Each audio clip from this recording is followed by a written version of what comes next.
ሰላም ጤና ይስጥልን ክቡራን የቻናላችን ተከታታዮች እንደምንላችኋል። ለሰዓቱ የተዘጋጁ የተለያዩ የዝውውርና ሌሎች ስፖርታዊ መረጃዎችን ይዘን ቀርበናል። ከተለያዩ የመረጃ ምንጮች ያገኘናቸውን የዝውውር ጉዳዮች ባጭሩ አጠናቅረን መጥተናል።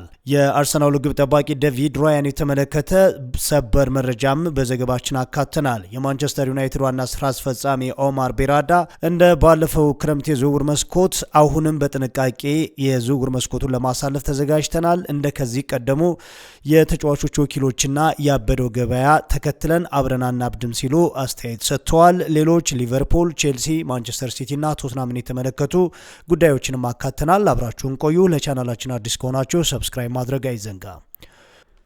ወደ መጀመሪያው መረጃችን እናልፋለን። ባለፈው የክረምት የዝውውር መስኮት በከፍተኛ ገንዘብ አውጥቶ ብዙ ተጫዋቾችን ያስፈረመው አርሰናል በዚህኛውም የዝውውር መስኮት ተመሳሳይ ከፍ ያለ የዝውውር ተሳትፎ እንደሚያደርግ ይጠበቃል። ለዝውውር ተሳትፎ የሚሆነው በቂ የገንዘብ ገቢ አግኝቷል። የሚሸጣቸው ተጫዋቾች እንዳሉም ይጠበቃል። ከወዲሁ ከፕሪሚየር ሊጉ ሻምፒዮን አርሰናል ጋር ስማቸው ተያይዞ እየተነሱ ያሉ ተጫዋቾች አሉ። ኤል ጁኒየር ክሩፒ፣ ዩሊያን አልቫሬስ፣ እንደዚሁ ሞርጋን ሮጀርስ እና ጀረሚ ሞንጋን የመሳሰሉ ተጫዋቾች ከመድፈኞች ጋር ስማቸው ተያይዟል። የተወሰኑ ተጫዋቾች ደግሞ የዝውውራቸው ጉዳይ ከቀን ወደ ቀን እያደገ መሆኑም ተዘግቧል። አርሰናል ዘንድሮም በተመሳሳይ ከፍ ያለ ገንዘብ አውጥቶ ላላሳካው ፍጻሜ ደርሶ በመለያ ዓመት ላጣው የአውሮፓ ቻምፒዮንስ ሊግ ዋንጫ እንደሚፋለም ይጠበቃል። ኤሊ ጁኒየር ክሩፒን ከበርንመዝ ለማስፈረም ቀዳሚ ጠያቂ ነበር ተብሏል። አርሰናል ፓሪስ ሰን ዠርመን የዚህ የ19 ዓመት ወጣት ተጫዋች ፈላጊ ሆኖ ለፉክክር ቀርቦ ነበር። ነገር ግን ዛሬ የወጡ ዘገባዎች እንደሚያሳዩት የአውሮፓው ሻምፒዮን ፓሪስ ሰን ዠርመን የጁኒየር ክሩፒ ዝውውር ላይ የነበረውን ፍላጎት ሙሉ በሙሉ ማቆሙ ተረጋግጧል። ስለዚህ አርሰናሎች ከበርንመዝ ጋር ተደራድረው ተጫዋቹን የማስፈረም የተሻለ እድል እንዳገኙም ታውቋል። ሚኬል አርቴታ ለዚህ ተጫዋች ከፍ ያለ ፍላጎት እንዳለውም ተነግሯል። ዩሊያን አልቫሬስ ከአትሌቲኮ ማድሪድ ወጥቶ ወደ ለንደን ለመምጣት ዝግጁ መሆኑ ተነግሯል። አርሰናሎች ባለፈው የጥር ዝውውር መስኮትም ይህንን ተጫዋች የማምጣት ፍላጎት ነበራቸው። የስፔኑ ክለብ ግን በውድድር ዓመት አጋማሽ ተጫዋቹን ላለማጣት ጠንከር ያለ አቋም በማሳየቱ ምክንያት አርሰናሎች በፍላጎታቸው ሳይገፉ ቀርተዋል።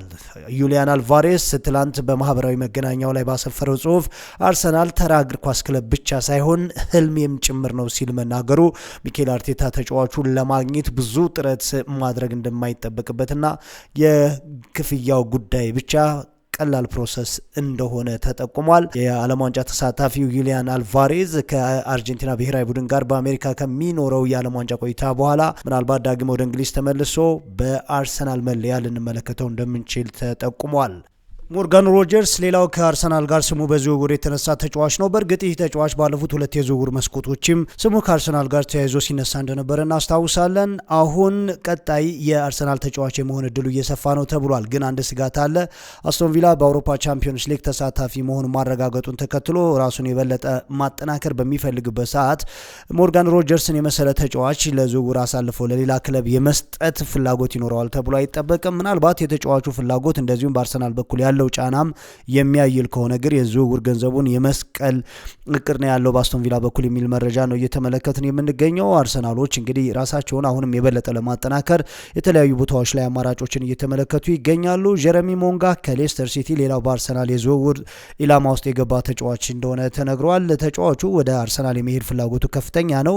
የፕሪሚየር ሊጉ ሻምፒዮን ፈልጓል መባል በራሱ ክብር ነው። ይህንን እድል ካገኘው ደግሞ ሁለት የማሰብ አልፈልግም ብሏል። ሌስተር ሲቲዎችም ቢሆኑ በተጫዋቹ ፍላጎት ላይ የመቆም እቅድ የላቸውም ተብሏል። ስለዚህ በአርሰናል በኩል የመጨረሻው ውሳኔ በአንድሪያ ቤርታ ከተላለፈ ግን ተጫዋቹን የማግኘት እድላቸው የበለጠ መስፋቱ ተገልጿል። አርሰናሎች እነዚህና ሌሎች ከዚህ በኋላም በዝውውር ስማቸው የሚያያዙና የሚፈልጓቸውን ተጫዋቾች ለማስፈረም በገንዘብ ረገድ የሚያሰጋቸው ነገር የለም። የፕሪሚየር ሊግ ሻምፒዮን ሆነዋል። ከዛ ውጭ ደግሞ በአውሮፓ ቻምፒዮንስ ሊግ እስከ ፍጻሜ ተጉዘዋል። ከ200 ሚሊዮን ፓውንድ በላይ ገቢ አግኝተዋል። በአመቱ ከፍተኛ ገንዘብ ያገኘው የፕሪሚየር ሊጉ ክለብ አርሰናል ነው። ከዛ ውጭ ደግሞ የሚወጡ ተጫዋቾች እንደሚኖሩም ይጠበቃል። ሪካርዶ ካላፊዮሪ በሪያል ማድሪድ ይፈልጋል ተብሏል። ጆዜ ሞሪኒዮ ይፋዊ የፊርማ ስነ ስርዓታቸውን ከማድሪድ ጋር ከወኑ በኋላ ፈራሚዎቻቸው ሊያደርጉ ካሰቧቸው ተጫዋቾች መካከል አንዱ ካላፊዮሪ እንደሚሆን ነው የተገለጸው። በአርሰናል በኩል ግን ይህንን ተጫዋች በቀላሉ ይለቃሉ የሚል ግምት የለም። ጋብሪኤል ጄሱስም ወደ ኤቨርተን ሊያመራ እንደሚችል ተጠቁሟል። ከሊያንድሮ ትሮሳ ጋር በተያያዘ የአብዛኞቹ የአርሰናል ደጋፊዎች ለሁለት የተከፈለ ሀሳብ ነው ያላቸው።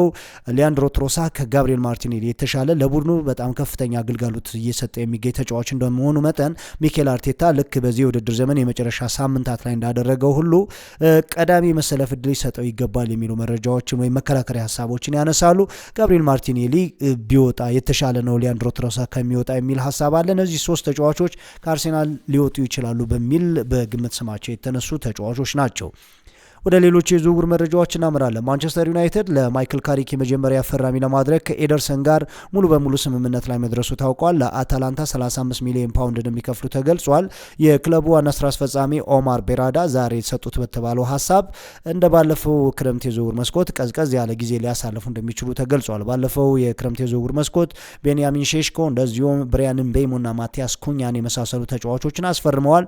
ተጫዋቾቹ ያው በማንቸስተር ዩናይትድ ባሳለፈው የውድድር ዘመን ልክ የሚመጥን አይነት አመት ነው ያሳለፉት። ስለዚህ ዘንድሮ በጣም የተሻለ አመት እንደሚኖራቸው ይጠበቃል። ግን ደግሞ ማንቸስተር ዩናይትድ ወደ አውሮፓ ቻምፒዮንስ ሊግ ተመልሷል። በዛው ልክ የበለጠ ስኳዱ መጠናከር ስላለበት ሌሎች ዝውውሮችን ያደርጋል የሚሉ ግምቶች ነበሩ። ኦማር ቤራዳ ግን የተጫዋች ወኪሎችና አጠቃላይ ያበደውን የእግር ኳስ ማርኬት ተከትለን እኛም አብረን አናብድም፣ በራሳችን እቅድ በራሳችን ፍላጎት የምንፈልጋቸውንና መክፈል በምንችለው የገንዘብ መጠን ተጫዋቾችን ለማምጣት እንሞክራለን የሚል ሀሳብ አንስተዋል። ማቲያስ ፈርናንዴዝን ዌስትሃም ዩናይትድ ለማስፈረም ፍላጎት እንዳለው ማንቸስተር ዩናይትድ ተነግሯል። ዌስትሃም ዩናይትድ ለማቲያስ ፈርናንዴዝ 80 ሚሊዮን ፓውንድ ዋጋ መለጠፉ ታውቋል። እንግዲህ ዌስትሃም ዩናይትድ በመጨረሻ ሳምንት ድረስ ተስፋ ነበረው በሊጉ የመቆየት ነገር ግን አልቻለም።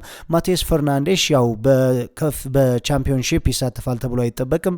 ምክንያቱም በጣም አቅም ያለው ብዙ ክለቦች የሚፈልጉት ተጫዋች ነው። ከፈላጊ ክለቦች መካከል አንዱ ደግሞ ማንቸስተር ዩናይትድ እንደነበረ ተገልጿል። 80 ሚሊዮን ፓውንድ አውጥቶ ግን አንድ ተጫዋች የማስፈረም እቅድ በአሁኑ የማንቸስተር ዩናይትድ አመራር በአሁኑ የማንቸስተር ዩናይትድ አስተዳደር ውስጥ የለም። ስለዚህ ይህንን ተጫዋች የማስፈረም እድላቸው ሊጠብ ይችላል፣ ዌስትሃሞች የመቀነስ አዝማሚያ ካላሳዩ የሚል መረጃ ነው የተመለከት ነው።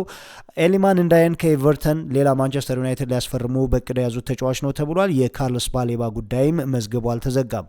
ቻቪ አሎንሶ በቼልሲ ቤት የተመለከታቸው ክፍተቶችን ለመሸፈን ከመጋረጃ በስተጀርባ የዝውውር ኢላማዎች የሆኑ ተጫዋቾች ላይ እየሰራ ነው የሚል መረጃ ተመልክተናል። ከዛ ውጭ ደግሞ ከክለቡ የሚለቁ ተጫዋቾችን ቦታ ለመሸፈን በተመሳሳይ ተጫዋቾችን በአማራጭነት ከመልማዮቹ ጋር ሆኖ እየተመለከተ መሆኑ ታውቋል። ኤንዞ ፈርናንዴዝ እንደዚሁ ማርክ ኮክሮያ በስፔን ሀያላን ክለቦች ይፈለጋሉ። ሁለቱም ተጫዋቾች የመውጣት እድላቸው ሰፊ መሆኑ ተነግሯል። ስለዚህ ቻቪ አሎንሶን የነዚህን ተጫዋቾች ቦታ ለመሸፈን እንደዚሁም ሌሎች ቦታዎችም ላይ ክለቡ ባሳለፈው የውድድር ዘመን እንደ ክፍተት የተመለከታቸው ጉዳዮች ላይ እልባት ለመስጠት ከመጋረጃ በስተጀርባ ከመልማዮች ጋር ሆኖ በጣም ቢዚ የሆነ ጊዜ እያሳለፈ እንደሆነ ታውቋል። ቶትናም ዛሬ አንድ ተጫዋች ማስፈረሙ ተረጋግጧል። አንድ ሮበርትሰንን በነፃ ዝውውር ማስፈረሙ እርግጥ ሆኗል። በእርግጥ ይፋዊ የፊርማ ስነ ስርዓቱ ጁላይ 1 ነው የሚከወነው። ግን ከሊቨርፑል ጋር በነፃ ዝውውር ኮንትራቱ በመጠናቀቁ የተለያየው አንድ ሮበርትሰን ቀጣይ ማረፊያው ሰሜን ለንደን ቶትናም መሆኑ ተረጋግጧል።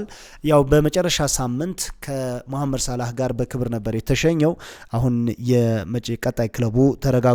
ፉልሃም ለአሰልጣኝ ማርኮ ሲልቫ ምትክ ይሆኑኛል ያላቸውን አሰልጣኞች በእጩነት ዝርዝር ይዞ እየፈለገ ነው ተብሏል። ከነዚህ አሰልጣኞች መካከል የቀድሞው የሊቨርፑል አሰልጣኝ ወይም ከሳምንት በፊት ከሊቨርፑል ጋር በይፋ የተለያዩት አርኔ ስሎት በእጩነት ከተያዙት መካከል ሆነዋል። የቀድሞ የቶትናም አሰልጣኝ ቶማስ ፍራንክ እንደዚሁም የቀድሞ የማንቸስተር ዩናይትድ ወጣቱ ፖርቹጋላዊ አሰልጣኝ ሩበን አሞሪ በፉልሃም ቤት በእጩነት የተያዙ አሰልጣኞች መሆናቸው ታውቋል።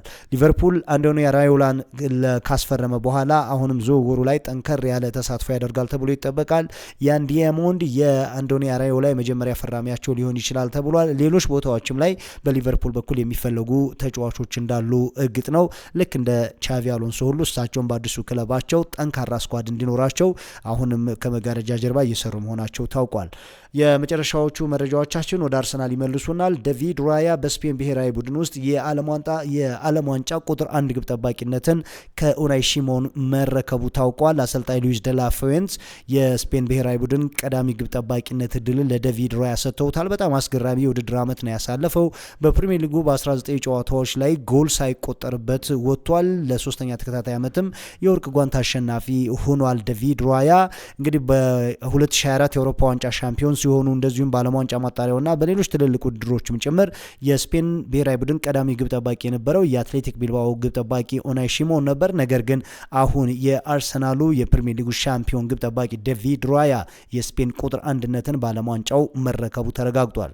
የእንግሊዝ ፕሮፌሽናል ፉትቦለርስ አሶሲዬሽን የፕሮፌሽናል እግር ኳስ ተጫዋቾች ማህበር የፕሪሚየር ሊጉ የአመቱን ምርጥ ተጫዋቾች ለመሸለም እጩዎችን ይፋ አድርጓል። አርሰናሎች በ3 ተጫዋቾች መወከላቸው ታውቋል። ማንቸስተር ሲቲዎችም 2 ተጫዋቾችን በእጩነት አቅርበዋል። ማንቸስተር ዩናይትድ ደግሞ 1 ተጫዋች በእጩነት ቀርቦለታል።